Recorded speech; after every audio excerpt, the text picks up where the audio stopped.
Fa 1000 anys, al nord d'Europa es comencen a produir grans transformacions.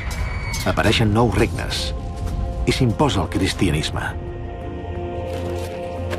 Però els que es van obrir pas en aquest nou món no només eren homes. En les sagues, les narracions dels vikings, també hi ha dones que lluiten per una vida millor amb coratge i astúcia. Les últimes investigacions ens acosten amb més precisió que mai a la quotidianitat dels vikings i d'aquelles dones que es van fer un lloc en un món dominat pels homes.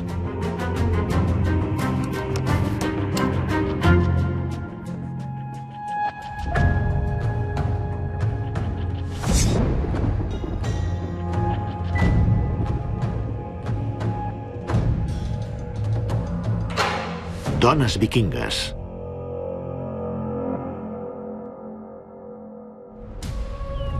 L'herència de Jova i la caiguda de Haithabu. S'ha acabat. La meva ciutat natal està perduda. Però jo, Jova, me n'he salvat. He sobreviscut. Aquesta és la meva història.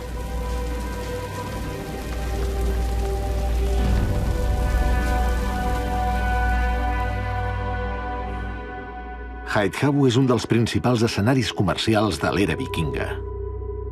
Es tracta d'un assentament, en l'actualitat al nord d'Alemanya, i abans controlat pels reis danesos. Aquí viuen els millors artesans i els mercaders més rics. Com ara Otter, el pallater. L'Otter era un porc i també el meu amo. Porta'm un bon tall de carn. La gerra ja torna a estar buida. Sí, de seguida, senyor Otter. A part de la feina a casa, jo cosia guants per vendre'ls i poder comprar la meva llibertat. Voldria anar al mercat, senyor Otter. Saps per què et deixo anar al mercat? Perquè sé quants guants hauràs de vendre per poder pagar la teva llibertat. Sé comptar fins a 10. I aconseguiré les 10 monedes de plata. Ets un nap buf contestaire. De fet, hauria d'estar content de treure-te'n de sobre. Si no és que... et pren per muller. Sou massa gras. Calla. Vols que et vengui a un altre? No li podeu fer això. L'esclavisme és el principal fonament de la societat vikinga. Tota la feina que generava una granja, una casa, es resolia mitjançant esclaus. I aquests esclaus, sovint, eren persones segrestades en raids en altres països o en altres parts d'Escandinàvia. A vegades eren fills d'altres esclaus. Així m'agraeixes que t'hagi alimentat 18 anys, mocosa? Puc anar-hi o no?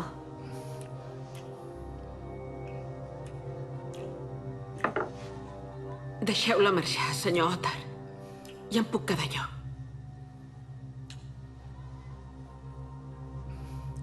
Tinc pendent tancar un negoci. Acompanya la mocosa.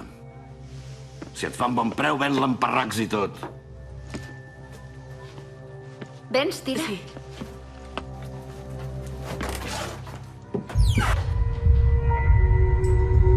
L'empremta que va deixar el centre comercial de Haithabu és important.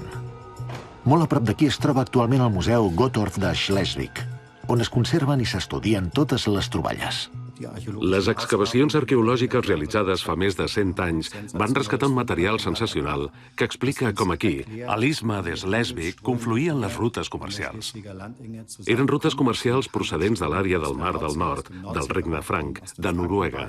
Portaven esquist, esteatita. Però també arribaven altres mercaderies valuoses de les rutes de l'est procedents de Bizanci i de l'extrem occidental de la ruta de la seda. Tot plegat concorria aquí perquè es podia distribuir molt fàcilment entre els grans sistemes logístics que s'estenien pel Mar del Nord i el Mar Bàltic, per Escandinàvia i la resta del continent. Les troballes arqueològiques demostren que fa uns 1000 anys va augmentar progressivament la circulació de monedes i joies de plata al nord d'Europa. A Haithabu es practica el bescanvi. Monedes de tot el món i sobretot plata, en qualsevol forma, es converteixen en mitjà de pagament. Un dels elements que sembla que va afavorir l'era vikinga va ser l'arribada de gran quantitat de plata d'Aràbia. Molts dels objectes de plata vikings probablement són producte de monedes foses. Però tot i així encara se n'han trobat moltes. No van ser els primers a mercadejar. Crec que en aquella època ja hi havia molt de moviment comercial, però els vikings van saber reconèixer la moda i les tendències i se'n van sortir millor que els altres. Haithabu viu del seu port arrecerat a Schlei. Els soldats del rei danès s'encarreguen de mantenir l'ordre. Escalfeu-vos les mans, compreu manyoples. Guants per les nits més fredes. Senyor, hi vol donar un cop d'ull? La millor labor de la regió. Res d'enganyifes angleses. I un bon preu, una desena d'unça de plata. A veure això.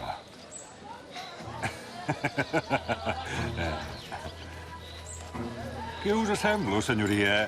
Un idiota rematat, senyor. Ho podeu pagar, això? Pagar per aquesta merda? Però què t'has cregut? No t'hi enganxis. Ei, espereu!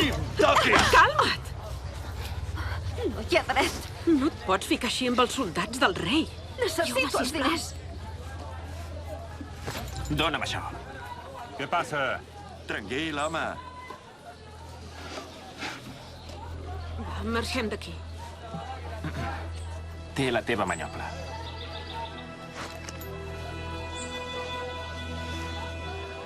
Vens cada setmana. T'he vist més d'un cop. I per què no en compreu res? L'era vikinga es diferencia de les èpoques anteriors per l'ascens d'alguns petits reialmes dispersos que s'acaben convertint en grans regnes. La regió al voltant de Haithabu és de vital importància per al rei danès. Els arqueòlegs han localitzat aquí restes d'una estructura defensiva de grans dimensions que es va erigir en aquest punt de trobada de les diverses rutes comercials.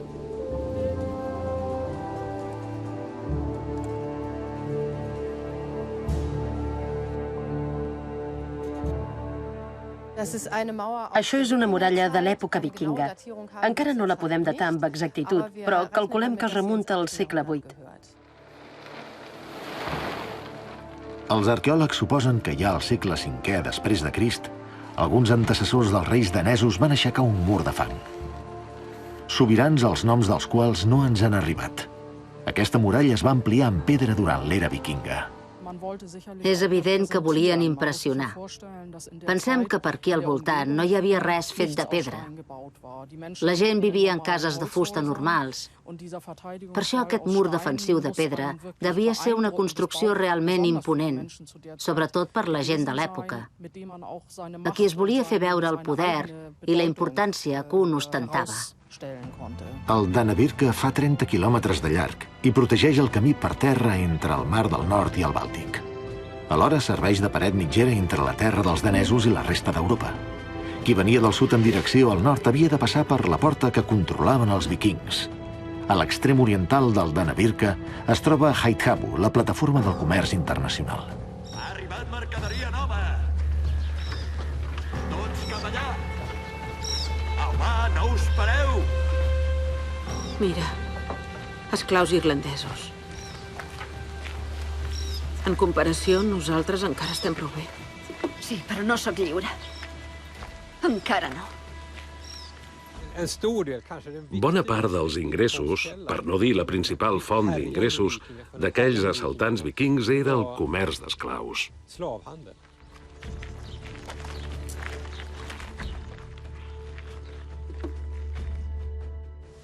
El que buscaven era plata. Per això agafaven esclaus. Per exemple, arribaven a Irlanda, destruïen un poble i feien presoners als habitants. Llavors esperaven que algú pagués el rescat i així és com aconseguien la plata. I si ningú no pagava per ells, se'ls enduien a l'illa de Dalkey, a davant de Dublín o a Bristol, o a Rouen, França, i allà els venien. Els esclaus són com bestiar. S'entreguen a l'amo i no tenen cap tipus de dret. Sent així, com s'explica aquesta pedra rúnica? A prop d'Estocolm, un esclau anomenat Tolir recorda un rei suec ja difunt. A la pedra s'estableix el llegat perquè Tolir, com diu aquí, es va casar amb la reina Gila. Això ho ha escrit Tolir, esclau a Rodan pel rei.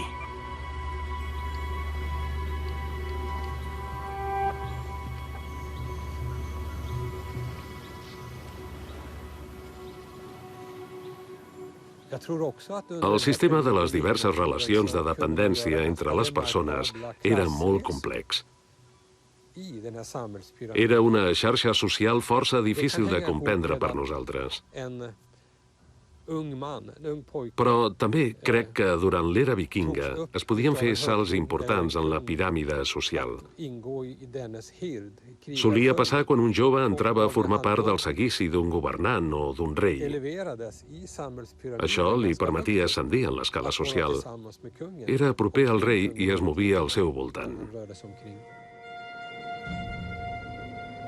Ara bé, aquest destí també es podia girar en contra, com es demostra en aquesta tomba de la localitat danesa de Gerdrup. Tot apunta que aquí hi ha un esclau sepultat amb la seva mestressa.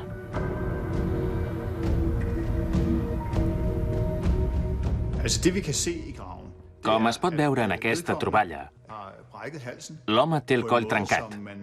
Probablement el van penjar. Els peus estan encreuats un sobre l'altre, perquè els devia tenir lligats.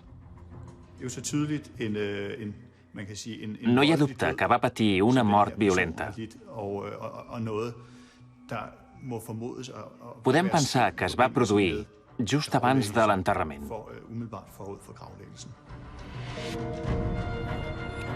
La dona està sepultada com una guerrera, amb la seva llança. Clarament devia ser una dona poderosa. Al damunt li van col·locar roques ben grosses perquè temien que tornés del més enllà. Per l'esclau mort, no patien.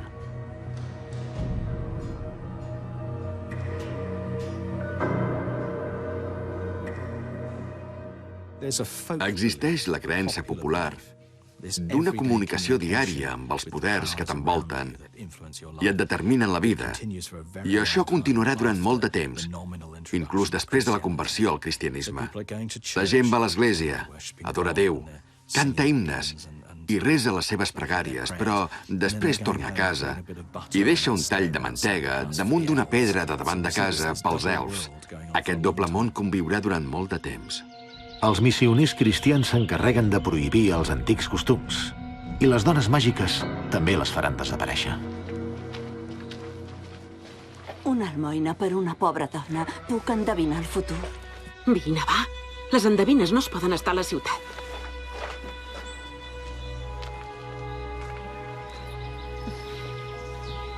Moltes gràcies.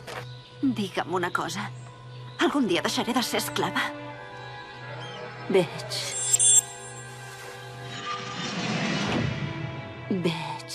Veig un vaixell ple de pells i plata, i tu ets a la proa. I contemples Heidhavo. Plata i pells, dius? Un altre cop aquí, bruixa? Esvoltant el galliner amb les teves supersticions? Però si no us he fet res. Mira, la mocosa d'abans. Deixeu-la en pau. Ei! Altre cop donant problemes? Doncs t'agafem a tu, també. Deixeu-la anar. Som les serventes del senyor Otar. Otar, el pallater? Doncs procureu no acostar-vos més a cap bruixa. Sisplau, no, sisplau. Que els trolls us enduguin. En termes actuals, parlaríem d'un procés d'europeïtzació referint-nos a la manera com Escandinàvia s'adapta a la resta d'Europa.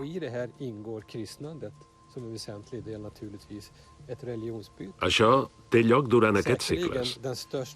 La cristianització, sens dubte, és la transformació més profunda que pateix el nord. Alguns governants construeixen esglésies al nord, com aquí, a Noruega.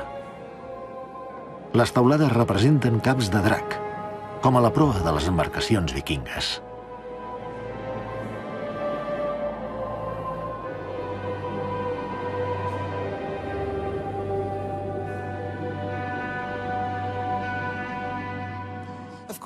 Un dels motius de convertir-se al cristianisme és per poder interactuar amb els altres cristians a Europa. Així, per comerciar amb ells, els vikings prenen una decisió pragmàtica i es diuen «Bé, potser seria bo fer-nos cristians».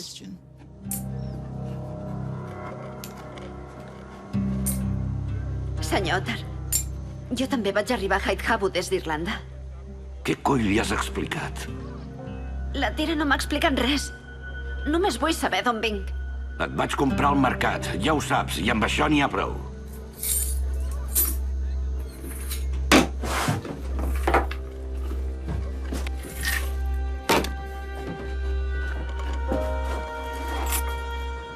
Després de missa vull fer un bon bany, que me'l prepari la jove. Ja el prepararé jo.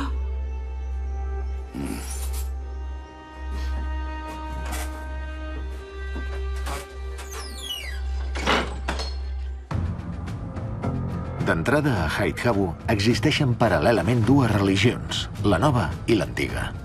Un ferrer amb bona vista pels negocis va deixar aquest motlle per poder forjar, segons la demanda, una creu per als cristians o un martell de Thor per als altres. Una cosa és decidir fer-se cristià i una altra, dur una vida plenament cristiana, amb tota una xarxa d'esglésies, capellans, missa de diumenge, batejos, noces, funerals... Això requereix temps per anar-se introduint. A Islàndia van caldre gairebé 300 anys fins que el país va estar completament cristianitzat en aquest sentit organitzatiu.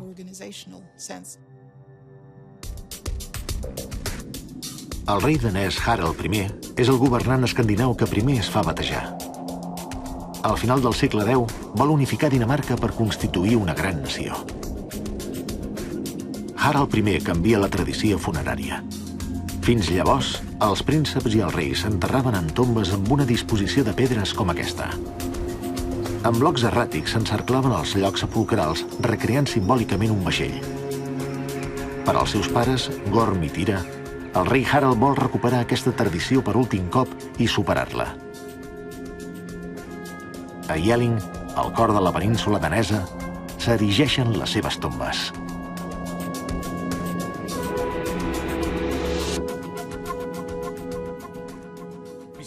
Ens l'hem d'imaginar com el lloc més fabulós de tot Dinamarca. A la perifèria, una tanca immensa de 360 per 360 metres.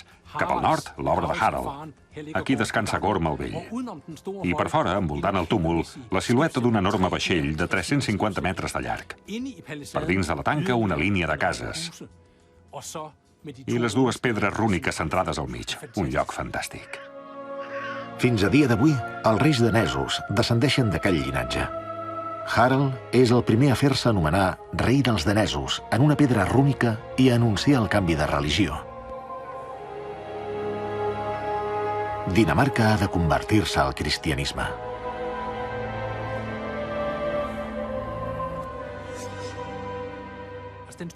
Aquesta forma de vaixell tan gran és l'últim exponent de la religió antiga.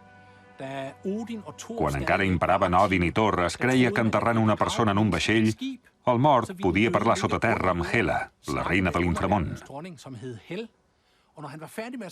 Després de conversar, navegaven fins al Valhalla, el cel dels vikings. El gran vaixell de Jelling és l'última embarcació pagana antiga dels vikings que s'utilitzarà per transportar els morts d'aquest món fins al Valhalla. El mateix rei Harald serà enterrat a l'església cristiana de Roskilde, on actualment hi ha la catedral. Tots els seus descendents fins als nostres temps estan sepultats aquí.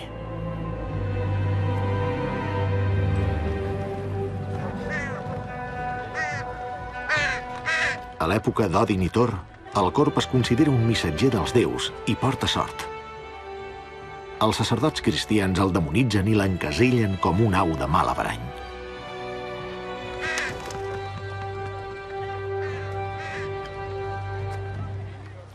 Sí, aquí ho diu. Aquesta pedra la va erigir Gisla en record al seu home, Ragnar, que va marxar coratjós cap a l'est a buscar or. Mai no va tornar. I què em vens a dir? La Gisla i en Ragnar eren els teus pares. Com ho saps, això? A la Gisla li quedava poc temps de vida quan vaig entrar a servir l'Otter. Ella li va deixar tot el seu patrimoni. Un cofre ple de monedes i un amulet. Li va fer prometre que s'ocuparia de tu i que t'administraria l'herència fins que fossis prou gran. Així m'ha enganyat tots aquests anys. Sóc lliure.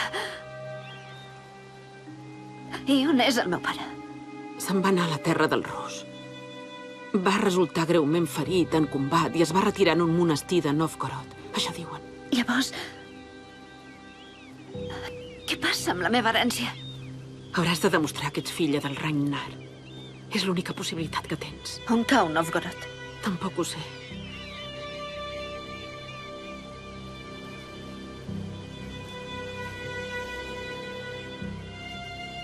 Per què no me n'has dit mai res? Tant t'importa aquell panxut? Tira, jo... Quin lladre! Jove! La independència de les dones es deu al fet que podien administrar autònomament un patrimoni. I la clau de tot plegat és que, a l'era vikinga, les dones tenien dret a heretar. Un fenomen excepcional i pràcticament únic a l'Europa d'aquells temps. Al nord d'Europa existeixen dones fortes que gestionen la seva herència. Però a la vida quotidiana, les dones també són capaces de fer-se un lloc en un món dominat pels homes, com bé suggereixen aquests llistons de fusta. Entre el llot del port noruec de Bergen s'han conservat fustes amb inscripcions rúniques.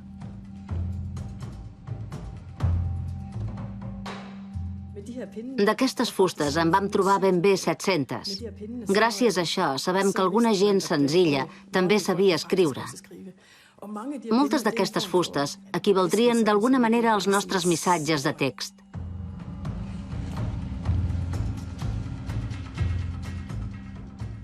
Aquesta d'aquí és especial. Era una agulla de monyo per lligar-se els cabells en alt. I posa: Ingebjørg em va estimar quan vaig ser a Stavanger. Va ser la Ingebjørg qui va gravar aquesta agulla perquè el seu amant la recordés? No ho sabem. El que sí que sabem és que ell la va llançar quan va tornar a Bergen. M'imagino que no volia que l'enxampessin amb aquesta agulla a la butxaca quan tornés a casa amb la seva dona.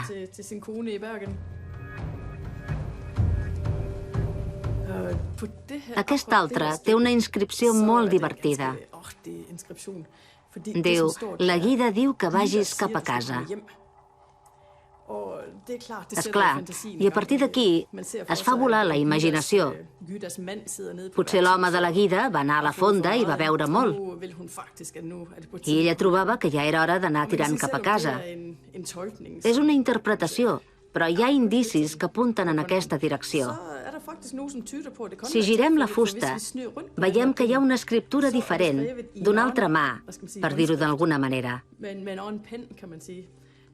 Algú hi va guixar una inscripció il·legible, unes runes que no tenen sentit. Podem deduir, doncs, que l'home de la guida no tenia gens de ganes de tornar a casa i que no volia que s'hi fiqués.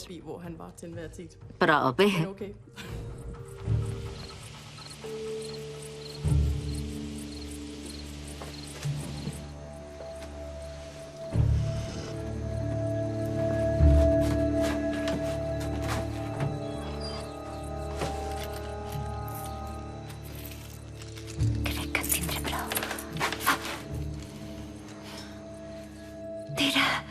Si t'endús aquest cofre, els soldats del rei et perseguiran. Només agafa el que em pertany. On vols anar? A Novgorod, a buscar el meu pare. Ell m'ajudarà a recuperar el meu patrimoni. Que els déus t'emparin. Vine amb mi. Sé on és el meu lloc.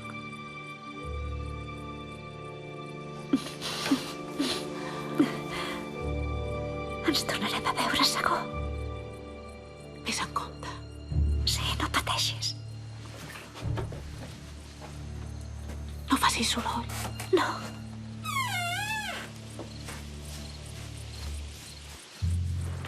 Em dones un cop de mà? Això pesa molt. I tant que sí. Aquest vaixell va a Novgorod? Vine, doncs. Sí, salpem al migdia. Hi ha lloc per passatgers?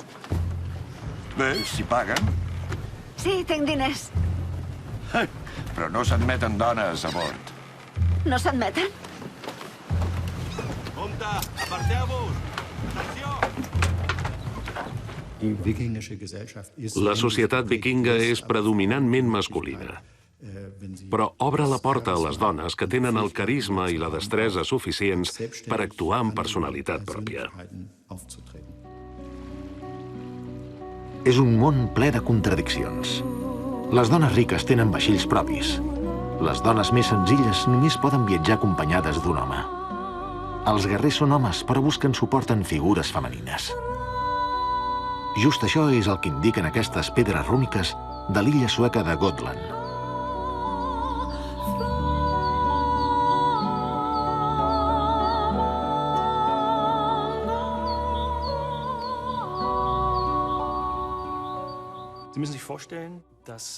Hem de pensar que originàriament les pedres rúniques tenien color. Suposadament, fins i tot, l'autèntica obra d'art era aquesta pintura en color. El que trobem ara, doncs, és una mena d'esbós. Una ombra del que l'artista volia transmetre en un principi.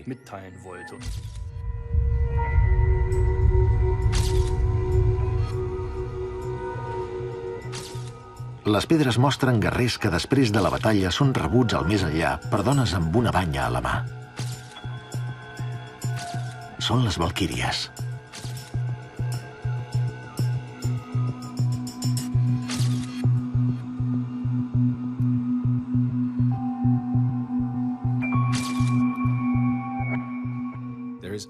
Està més que demostrat que en els mites dels vikings, bona part dels éssers sobrenaturals relacionats amb la guerra eren figures femenines.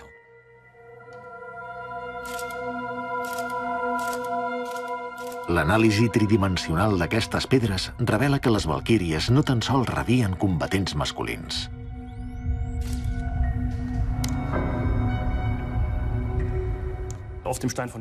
A la pedra de Grotlingbo també apareix una escena de benvinguda.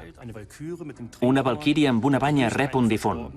Però en aquest cas no és un home, un guerrer caigut damunt del seu cavall de batalla, sinó una dona, una senyora que viatja amb carro al més enllà.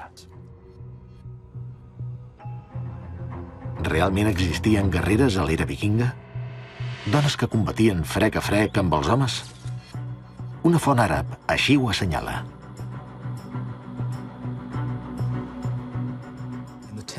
Al segle X tenim notícia d'una batalla entre els bizantins i els vikings. Els vikings van perdre.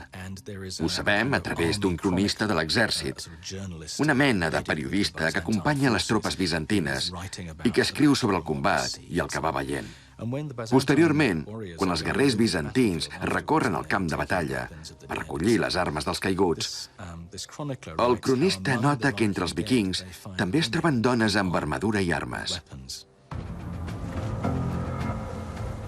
Molts guerrers duien valquíries en miniatura com a talismà. Es referia a això en la seva crònica? Els investigadors tenen opinions dividides.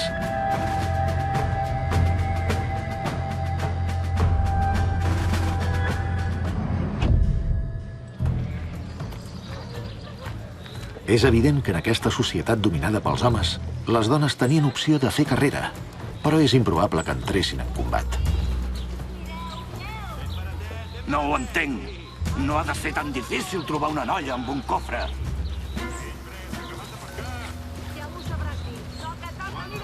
Deu ser per aquí. Feu el favor de buscar-la. Vull recuperar els meus diners. No arribaràs gaire lluny així. Busquen una noia amb una capsa. No pot haver desaparegut. Desfesten. D'acord. Bjorn, has vist una noia per aquí?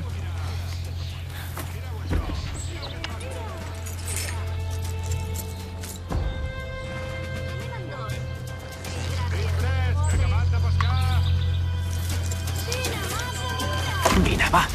Corre.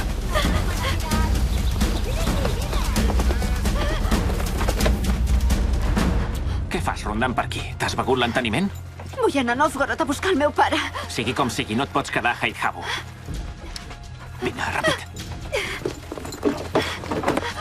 Ah, mira qui tenim aquí, la nena de Lothar. Ei, Bjorn, protegeixes aquesta lladregota mentidera? Que t'ha promès la seva virginitat. L'he trobat jo, la recompensa és per mi. No, ens ho repartirem com a bons germans, ho diu la Bíblia. Mira!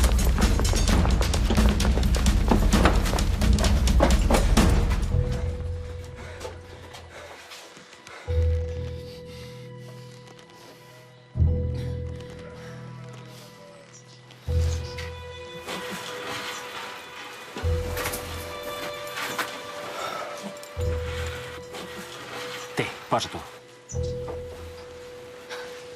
Però, per què? Si et fas passar per clergue, podràs fer el viatge. Per què ho fas, això? Afanya't. Vinga, ràpid. Sí.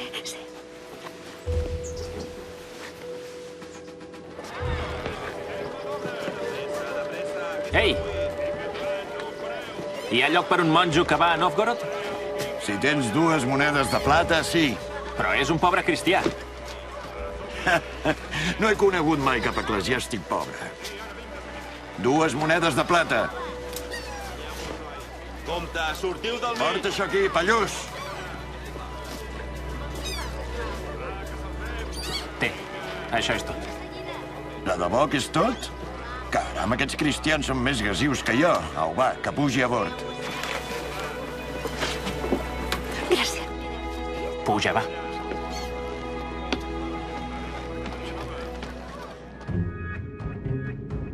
Les troballes arqueològiques permeten reconstruir avui dia el que eren les rutes comercials dels vikings.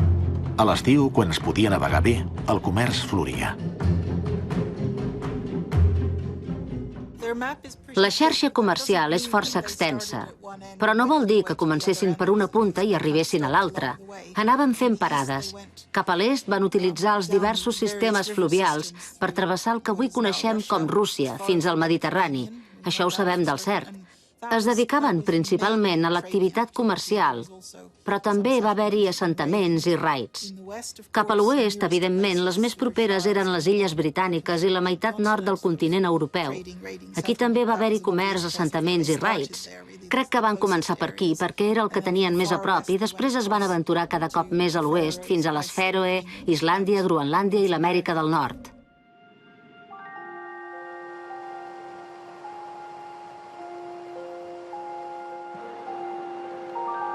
Abans de l'era vikinga, a Noruega havia començat la producció d'un objecte quotidià molt cobejat. Les moles de molí per moldre el gra. Actualment encara es pot veure que un dia va ser una pedrera enorme que va proveir tota Europa durant 500 anys.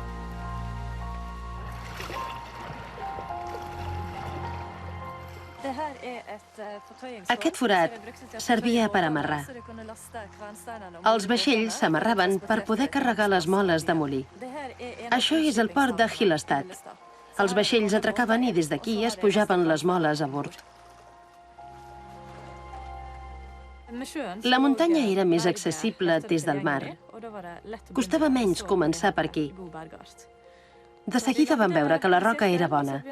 Feien un cercle i picaven la pedra fins que la mola tenia l'alçada necessària. I després foradaven per sota per separar-la de la roca. Totes les pedres s'han extret directament de la roca. En tota la zona del Mar del Nord i del Mar Bàltic es poden trobar moles de molí, probablement la càrrega de vaixells enfonsats. Milers de pedres d'aquestes jauen al fons del mar.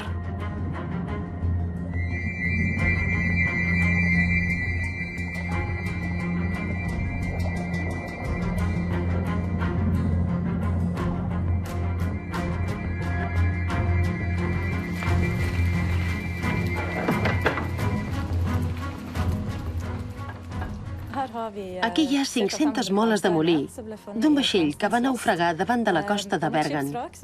No ha sobreviscut res de l'embarcació, només les pedres. La càrrega pesava unes 13 tones. Però ja a l'època dels vikings era possible transportar càrregues molt pesants. Per moldre els cereals, s'introdueix el gra per l'ull de la mola i després es fa girar. Era una feina diària reservada a les dones. Costa una mica fins que no s'assoleix una certa velocitat, però després és fàcil. A l'era vikinga era un objecte quotidià. N'hi havia a totes les cases. Les sagues parlen de dones que fugen d'aquesta rutina. La tàctica de vestir-se d'home apareix en diverses històries.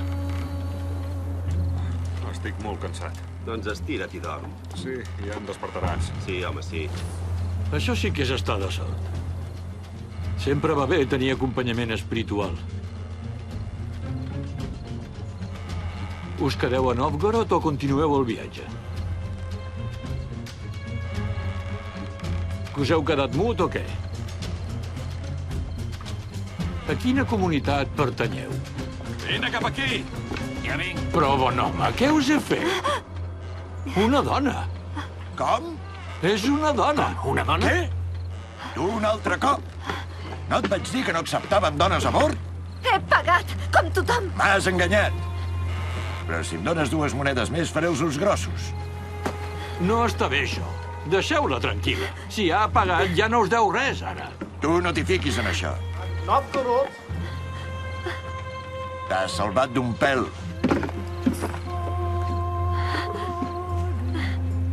Ho havia aconseguit. Havia arribat al país del rus. A la llegendària Novgorod.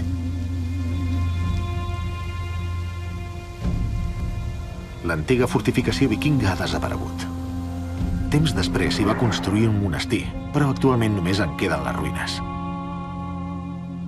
Ara bé, fa 1000 anys, Novgorod era una de les principals plataformes de la xarxa comercial. Els vikings van arribar al llac Ilmen amb els seus vaixells procedents del nord. El primer turó que van trobar pel camí i que els va semblar apte per habitar i lliure de perills va ser aquest d'aquí, on es va fundar l'assentament de Rurik. Era un punt on s'encreuaven les antigues rutes comercials. I aquí, com demostren les troballes arqueològiques, hi havia una mena de duana i un gran espai on s'organitzava tot plegat. Rurik el viking està considerat l'avantpassat dels futurs tsars. Per això un monument recorda que Rússia va ser creada en aquest punt per un grup de vikings. Rus vol dir remer. Aquesta història l'escriuen cronistes de temps posteriors. Rurik amb els seus vassalls, la seva família i la seva cort. Això vol dir que els escandinaus van venir amb dones i fills. Les troballes també demostren que aquí hi va haver dones escandinaves. Al principi són tot just 200 persones que resideixen al peu del turó, lloc que després convertiran en un espai comercial ple de vida. Ei, que no arriba la meva cervesa! Però què és això?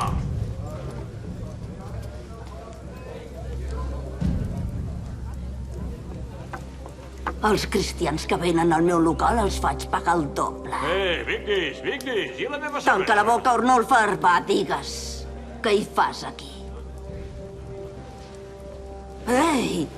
Oh, una noia! Deixa'm estar! Oh, és preciosa. Tens raó. Podria treballar per tu. T'agradarà, perquè la Vigdis ja comença a ronsejar una mica. Està vella, però encara manté la forma. Calla, poca vergonya!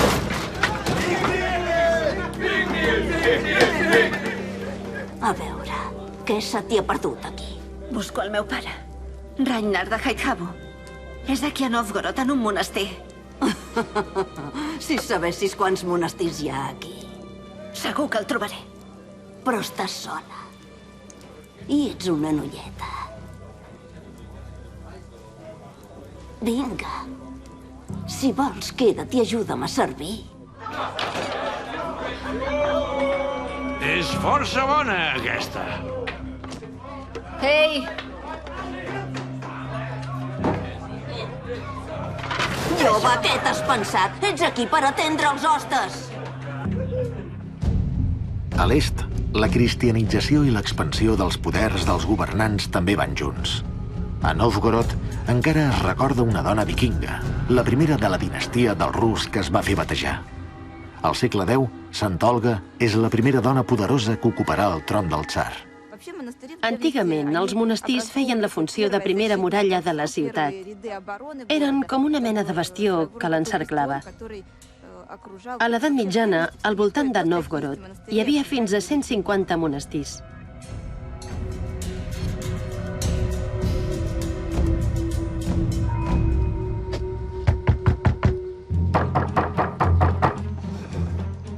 Ragnar? No el conec. Ragnar? No. Ragnar es diu? Vols dir el germà Yaroslav? De Haidhavo? Crec que sí. Què en vols d'ell? Li diré jo mateixa. Aquí no hi poden entrar dones. Home de Déu, fa molt que l'estic buscant. No deixaré que em tanqueu aquesta última porta. Està bé. Farem una excepció. Segueix-me.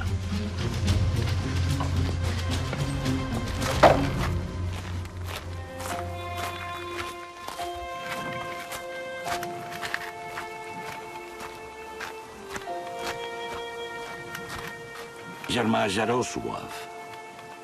Aquesta noia insisteix a parlar amb tu.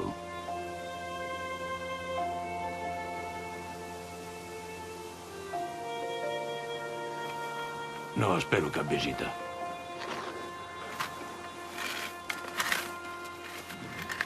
Ets en Ragnar.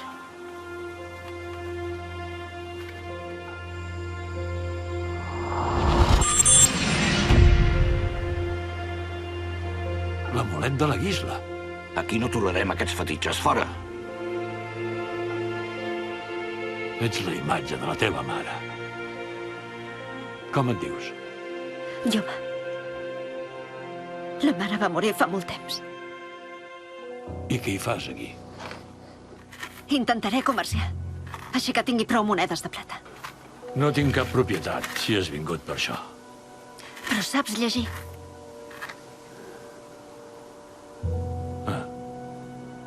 M'ajudaràs, doncs? Vols comerciar? A Rússia hi ha tombes de dones amb balances a dins. Les balances es feien servir normalment per pesar la plata quan es venia o es comprava alguna cosa. El que desconeixem és si aquelles dones les van enterrar amb la balança perquè comerciaven pel seu compte, perquè era el seu ofici, o bé perquè senzillament aquell objecte formava part de la seva vida quotidiana.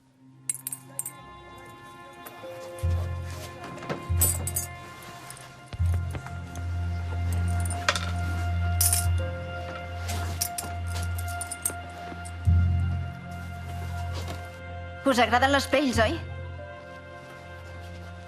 Per 50 marcs de plata us puc donar 30 pells de marta. 50 pells de bisó. 20 pells de castor. I una participació del 10% en la pròxima cacera d'ans. Un 10%? L'altra vegada va ser un 15%. Em sabria molt de greu haver de fer negocis amb una altra persona. No puc oferir més del 10.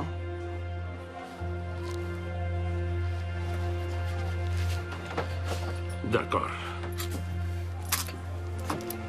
Vos guanyeu.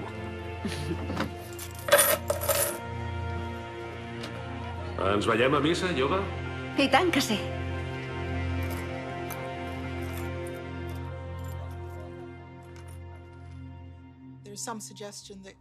Suposo que el cristianisme resultava atractiu en part perquè la Verge Maria era com un model a seguir, una persona molt important en aquesta religió, sobretot per les dones en el període immediatament posterior.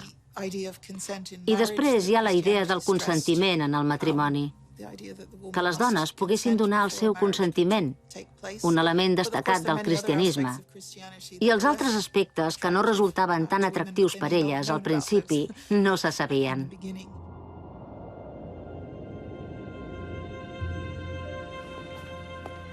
Et nenos inducas in tentationem, sed libera nos a malo. Quia tuum et regnum et potestas in gloria in saecula. Amen. Amén. No has vingut pas a resar, Hem de tornar a Haidhavo. Els comerciants em diuen que aviat atacaran la ciutat. Vull que Lothar em torni la meva herència. Que no en tens prou. No em diguis que estàs disposada a fer un viatge tan llarg per 4 monedes. Tampoc no hi seríem a temps. Pare, allà també hi ha bona gent. I vull que es faci justícia. De la justícia se n'encarrega ell. Has de venir amb mi. Només tu pots demostrar que sóc filla teva. Sisplau. Se'm farà d'allò més difícil tornar.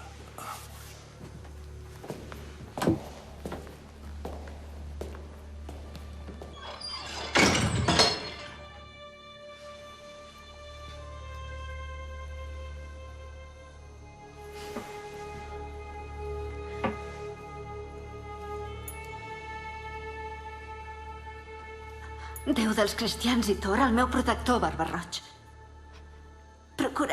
Procureu per la meva estimada Tira. Que no pateixi cap mal. Amén. Després de la plena introducció del cristianisme, és evident que la posició de les dones en la societat canvia i trobo que va a pitjor. Perden molt de poder a casa i fora de casa. Els rols de gènere són més rígids que abans, i en el món de les acaballes de l'era vikinga, no a l'edat mitjana, la dona està manifestament per sota de l'home en l'escala social.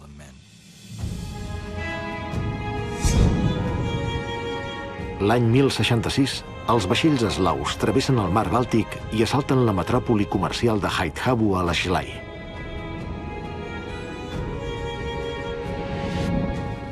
Vaig tornar amb el meu pare a Haithabu, com ja havia predit l'endevina, en un vaixell amb pells i plata. Però hi vam arribar tard. La ciutat no es refarà d'aquest atac i quedarà abandonada.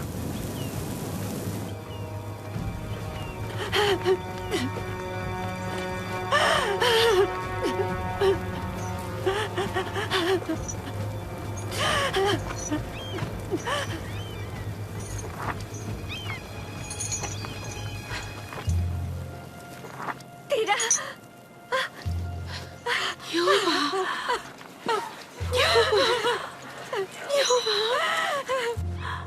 Porta't! Què t'has cregut? Et compro una presonera. Aquesta dona de què? I si no me la vull vendre, què passa? Digue'm un preu. Doncs si tant t'importa, val 20 marcs de plata. Fet. Tot i que, en realitat, encara no sé si la vull vendre. Ara que me la miro bé, te la deixo per 30 marcs de plata, si la vols. Au, té. Moltes gràcies. De res, dona. Vine. I Lothar? Ei, aquell d'allà també. 20 marcs de plata. Gràcies. Sí, home. Avui és el teu dia de sort. Va, seguim. No se m'oblidarà mai, jove.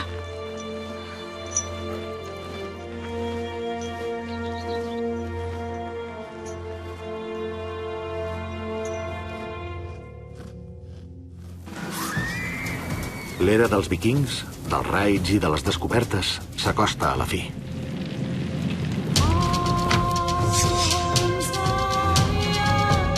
Paral·lelament a la destrucció de Haithabu, l'exèrcit viking més gran de tots els temps posa rumb cap a Anglaterra. El rei noruec Harald el Despietat es disposa a sotmetre les illes britàniques. Hi ha una història molt bona de quan aquests dos reis es veuen les cares. És evident que el rei noruec era bastant corpulent, mentre que el rei anglès, Harald, era més aviat petit. Diuen que Harald de Noruega es va mirar al rei anglès i va dir és força petit, però es mostra orgullós, en un gest de respecte cap a l'adversari. En canvi, el rei anglès va dir només li donaré la terra que equivalgui a la seva envergadura. I així ho va fer. Li va donar una tomba. Harald el Despietat el van matar aquí.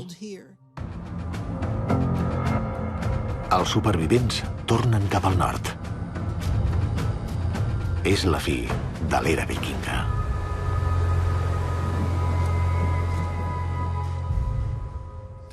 La clau és que aquells homes podien pujar a bord dels seus vaixells i navegar pels mars sense saber què s'amagava darrere l'horitzó. I és així com arriben a les illes Fèroe, a Islàndia, a Groenlàndia, i també aconsegueixen trepitjar l'Amèrica del Nord 500 anys abans que Colom.